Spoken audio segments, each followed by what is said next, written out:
કૃષ્ણ, જય મા મોગલ, હર મહાદેવ. કેમ છો બધા? મજામાં જશો. અને આજે આપણે છાશ ફેરી નાખી છે અને હવે આપણે માખણ કાઢવાનું કામ ચાલુ કરી દીધું છે.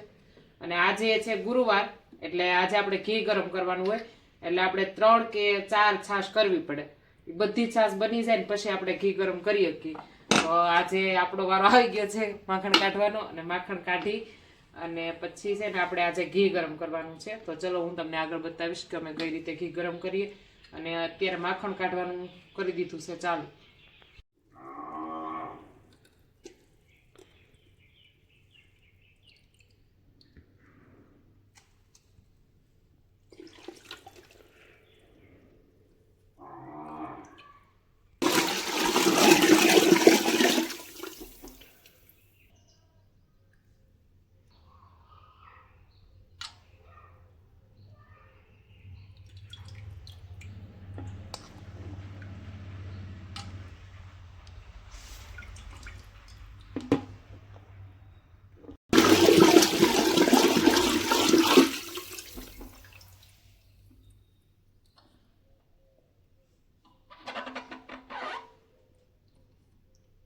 લીધું છે અને હવે આપણે આજનું માખણ છે એ પાણીમાં ધોઈ નાખશું.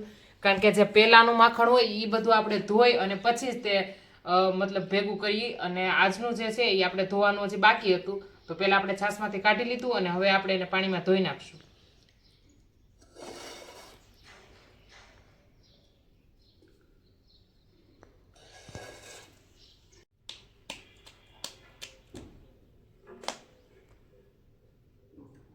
ચાલો, તો આપણે બધું જ માખણ જે હતું તે પાણીથી ધોઈ અને લઈ લીધું છે. અને હવે આપણે એને માખણ જે છે એને ચૂલા ઉપર ગરમ થવા માટે મૂકી દીધું છે. અને આજે આપણે બનાવવાનું છે ઘી. અને જો તમારે પણ ઘી જોતું હોય તો તમે નીચે નંબર આપેલા છે ત્યાં જઈને તમે ઓર્ડર કરી શકો છો. જે માખણ મૂક્યું હતું તે બધું ઓગળીને થઈ ગયું છે રેડી, અને સરસ મજાનું ઘી ગરમ થઈ રહ્યું છે. અને તાપ હવે વધી ગયો છે. આપણે ધીમે ધીમે તાપે જ એને ઘી ગરમ કરવાનું હતું, છતાં પણ તે વધી ગયો. આગળ આપણે ધીમો પાડી દેશું.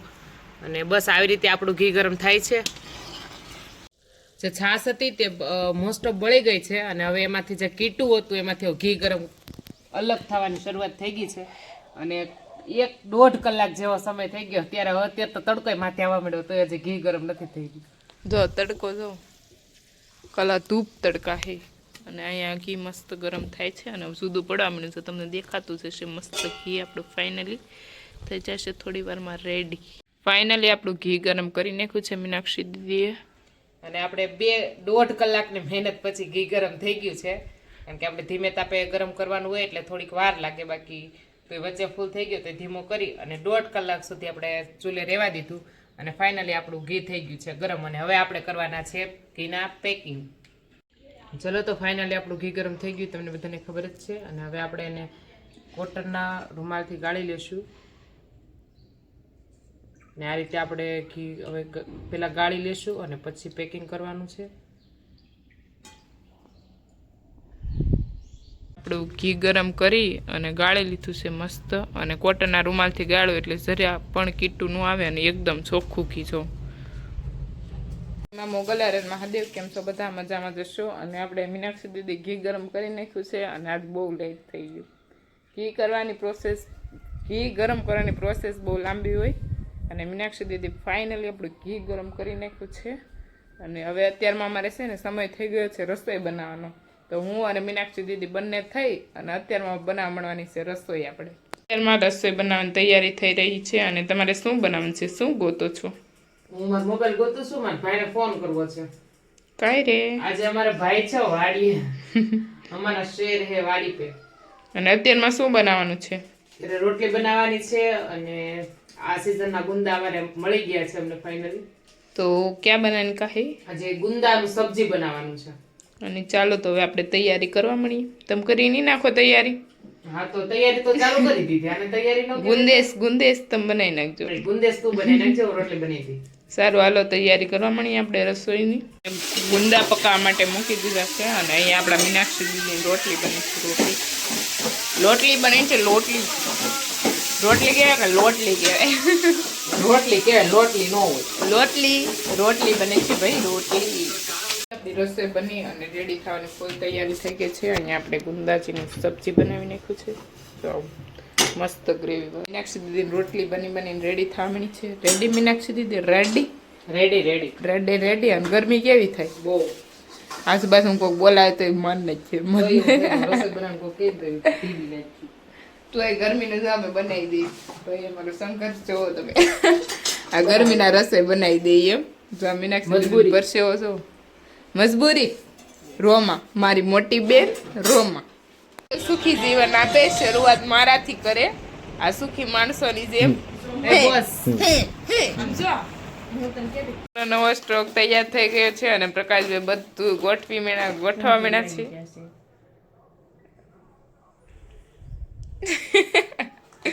પ્રકાશભાઈ શું નવી તમારે પ્રોડક્ટ રેડી થઈ છે? બોલો. તો અત્યારે પ્રકાશભાઈ પ્રોડક્ટ ગોઠવે છે બધી, અને કેટલી ઘડી ગોઠવે કોને ખબર. અને જો અહીં બધો સામાન છે અને બધું મસ્ત ગોઠવી દીધું છે.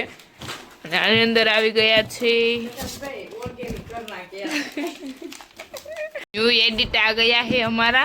और आमा हूँ से मीनाक्षी दीदी ओहो कर શું કે પપ્પા કાંટો લઈને આવે છે. ભાઈ અને પપ્પા બંને કાંટાનું શું કરે? ફિટિંગ કરે છે. ખર્ચો કરી નાખ્યો છે વધારે પ્રકાશભાઈ. તો એ ફિટિંગનું કામ ચાલુ છે અત્યારે. અને પછી હું ફાઇનલ બતાવી ફિટિંગ થઈ જાય પછી વજન કરાવીને કે કેવો આપણો કાંટો છે. મસ્તીનો આ ભાઈ જેવો. તો અત્યારમાં જોરદારનો તડકો પડે છે અને અત્યારમાં આપણે ઘરે કામ છે ચાલુ કેરીનું, અને કેરી કટિંગ થઈ રહી છે. મીનાક્ષી દીદી અને મમ્મી બંને કરે છે. અને અત્યારમાં 3 વાગી ગયા. 3 આસપાસ સમય થઈ ગયો છે. અને ઘણા સમય પછી મીનાક્ષી દીદી ઘરે છે. કાલે ઘરે હતા એટલે હમણાં ઘરે દેખાય છે. બાકી તો ઓછા જ દેખાતા મીનાક્ષી દીદી ઘરે. અને બાકી તો આપણી ગૌશાળા હવે પણ આજે છે ઘરે. તો મમ્મીને કરાવે છે હેલ્પ. તો હું તમને આગળ બતાવીશ. જય શ્રી કૃષ્ણ. આજે અમે કેરી અત્યારે કટિંગ કરવાનું કામ ચાલુ કરી દીધું છે અને વાગ્યા છે બપોરના 2:30. અને હું આજે બોલે નહીં ફટાફટ. ઈ તો નખરા કેરાસ કરશે મોટી. જય મા મોગલ. હર મહાદેવ. કેમ છો બધા? મજામાં જશો. અને આપણી બધી પ્રોડક્ટો લઈ અને બધી પ્રોડક્ટો આપણી રેડી થઈ ગઈ છે. જો આપણે આગળ છે ફેસ વોશ, પછી આપણે આગળ છે લીમડાના લાકડાના દાંતિયા, પછી છે શેમ્પુ, આયુર્વેદિક શેમ્પુ છે, જેલ વાળો અને જેલ વગરનું બંને. એલોવેરા જેલનું પણ શેમ્પુ છે. 2 પ્રકારના હેર ઓઇલ છે કે હેવી છે અને એક નોર્મલ છે. આપણે આગળ લીમડાના લાકડાના બ્રશ છે અને લીમડાના લાકડાના દાંતિયા છે અને કેસુડાના સાબુ છે, બ્લેક મહેંદી છે, પછી તુલસીના સાબુ છે, અમરવેલનો કૂસો છે, પછી આપણે આગળ લીમડાના લાકડાના દાંતિયા છે. ફેસ આવી ગયા હતા અને આપણે ગ્રીલ શૂટ કરવાની હતી પ્રોડક્ટને. તો આપણે મીનાક્ષી દીદી પાસે ગદ્દા મજૂરી કરી ગોઠવવાની. અને જો આપણને આ ભાઈ આયુષ્યભાઈ પણ હેલ્પર તરીકે આવી ગયા છે. અને મીનાક્ષી દીદીએ બહુ હેલ્પ કરી છે. અને પપ્પાને બધા કામે લાગી જાય કેમ કે આ બધી પ્રોડક્ટનો આપણે વિડીયો શૂટ કરવાનો હતો. અને જો તમારે પણ ઓર્ડર કરવો હોય ને તો સ્ક્રીન ઉપર નંબર આપેલો છે, ત્યાંથી તમે કોન્ટેક્ટ કરી લેશો. મીનાક્ષી દીદી શું છે આપણી પાસે પ્રોડક્ટમાં? આપણી પાસે 3 પ્રકારના સાબુ છે. કેસુડાનો, તુલસીનો અને લીમડાનો. ફેસ વોશ, ફેસ પેક અને ફેસ જેલ છે. 2 પ્રકારના હેર ઓઇલ છે, 2 પ્રકારના શેમ્પુ છે અને લીમડાના લાકડાના દાંતિયા છે, લાકડાનું બ્રશ છે અને લાકડાના ઉલિયા છે. જોરદાર છે બધી પ્રોડક્ટો. અને બ્લેક મહેંદી અને બ્રાઉન મહેંદી 2 મહેંદી છે. અને ફેસ વોશ જો અને અમરવેલના નાવાના કૂચા પણ છે. બ્લોગ આપણે અહીંયા જ એન્ડ કરીએ. કાલે મળીએ નવા બ્લોગ સાથે. જે બી લોકો મારી ચેનલ પર નવા હોય તે લાઈક, શેર એન્ડ સબસ્ક્રાઇબ કરવાનું ભૂલતા નહીં. Bye bye. જય મા મોગલ. હર હર મહાદેવ.